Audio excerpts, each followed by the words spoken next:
तो welcome back to students.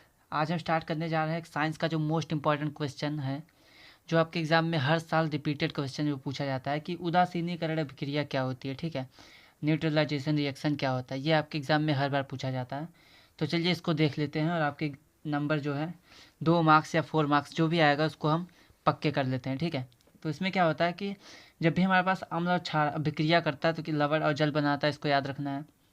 But आप ध्यान देंगे तो लवण अम्ल जो होता है वो खट्टा होता है। ठीक है, और जो क्षार होता है उसका स्वाद कड़वा होता है। लेकिन अम्ल और क्षार मिलाने पे जो हमें नमक मिलता है, नमक एक टाइप का लवण होता है, तो वो तो ना ही खट्टा होता है ना ही कड़वा है। मतलब कि ये इन दोनों का जो टेस्ट है वो हट जाता है। हट जाने का मतलब कि यहाँ पे लिखा है जब भी अम्ल और क्षारक, ठीक है, क्या क्या है हमारे पास एक अम्ल है और एक क्षार है। ठीक है, तो जब भी अम्ल और क्षारक अभिक्रिया करते हैं तो एक दूसरे के प्रभाव को समाप्त कर देते हैं। मतलब कि अम्ल खट्टा होता है, क्षार कड़वा होता है, तो जो बनेगा हमारे पास ना ही खट्टा होगा ना ही कड़वा होगा, क्योंकि प्रभाव समाप्त हो चुका है। तो समाप्त होने का मतलब कि ये उदासीन हो गए हैं। ठीक है, नहीं खट्टा खट्टा रहेगा, नहीं कड़वा कड़वा रहेगा। तो इसके फलस्वरूप क्या होता है कि जब हमारे पास ये एक दूसरे के प्रभाव को समाप्त कर देते हैं तो हमारे पास लवण मिलता है और जल बनता है। ठीक, ये हमारे पास रिएक्शन होती है, अभिक्रिया होती है। और इस अभिक्रिया को हम कैसे लिखेंगे, अम्ल प्लस क्षारक और मिलाने के बाद लवण और जल बन रहा है।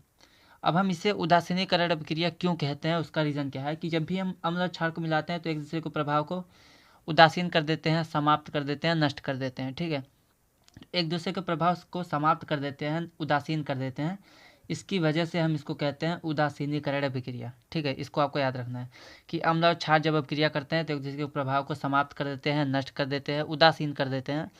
उदासीन मतलब न्यूट्रल कर देते हैं। ना ही अम्ल हमारे पास जो खट्टा होता है वो खट्टा रह जाता है, ना ही क्षार जो कड़वा होता है कड़वा रह जाता है। मतलब कि दोनों की अभिक्रिया कराने पर जो हमें मिलेगा लवण, उसका जो टेस्ट है ना ही खट्टा रहता है ना ही कड़वा होता है। मतलब कि ये दोनों एक दूसरे के प्रभाव को समाप्त कर देते हैं, उदासीन कर देते हैं, रोक देते हैं।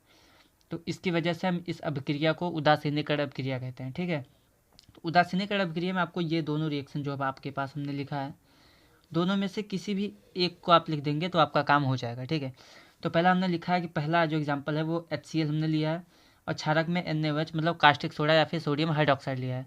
दोनों की अभिक्रिया कराते हैं तो हमारे पास ये Na और Cl, NaCl बन जाता है और OH और एक H, H2O बन जाता है जल। ठीक है, लेकिन अगर हम मान लेते हैं कि अम्ल की जगह हमारे पास HCl है, बट यहाँ पे क्षारक जगह हम कास्टिक पोटास लेते हैं। यहाँ पे हमने कास्टिक सोडा लिया था, ठीक है, NaOH सोडियम हाइड्रोक्साइड। यहाँ पे हमने कास्टिक पोटास लिया है पोटेशियम हाइड्रोक्साइड। तो जब इसकी प्रक्रिया कराते हैं तो ये बन जाता है KCl पोटेशियम क्लोराइड। ये हमारे पास नमक था सोडियम क्लोराइड। ठीक है, और H और OH तो H2 और O जल H2O बन जाएगा। ठीक, तो ये हमारे पास होती है उदासीनीकरण अभिक्रिया, न्यूट्रलाइजेशन रिएक्शन। तो ये आपके एग्जाम में 4 मार्क्स का पक्का आता है हर बार, तो आपको इसको रट लेना है, अच्छे से याद कर लेना है, समझ लेना है। और अगर आपको इस टॉपिक का, ये हमारे पास अम्ल क्षार और लवण का जो हमारे पास टॉपिक है, अगर इसका पूरा वीडियो देखना है, पूरा वन शॉट हमने अपने चैनल पे अपलोड किया है, तो आप जाके चैप्टर को पूरा कंप्लीट कर सकते हैं। वहाँ पे हमने 1 to 1 सब कुछ बताया है कि हमारे पास अम्ल क्या होता है, क्षार क्या होता है, लवण क्या होता है। उसके बाद अम्ल और क्षार किस प्रकार से अभिक्रियाएँ करते हैं।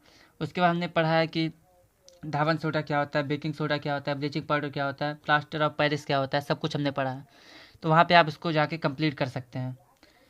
अगर आपको ये वीडियो पसंद आए तो वीडियो को लाइक कीजिए, शेयर कीजिए और चैनल को सब्सक्राइब कीजिए। और भी इम्पोर्टेंट टॉपिक हम आपके लिए लेके आएंगे, मैथ और साइंस दोनों के। और आप हमें कमेंट कीजिए कि अगला टॉपिक आपको अगला वीडियो किस टॉपिक का चाहिए। तब तक के लिए धन्यवाद।